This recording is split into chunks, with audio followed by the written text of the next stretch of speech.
Welcome to a new video of the Parts channel. Well, I have recorded a short video that I find very interesting. Let's see. A Nissan Primastar was brought to the workshop. A work van, and the owner was a bit desperate, because he had several weeks that the turbo did not work and he needed it to work. What had happened? This van had already been through several workshops and they could not find the problem. As soon as I brought it in, I raised the hood and I already saw what the problem was. I solved it in less than a minute. The owner was amazed. See what the problem was.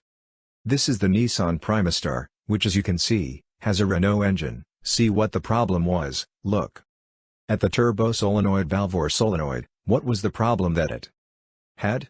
That solenoid valve is new. They put it new and the problem continued. The problem that it had is that someone had installed it upside down. The vacuum hoses go down and the connector electric goes up. That was all the problem I had, in less than a minute solved, in front of the owner.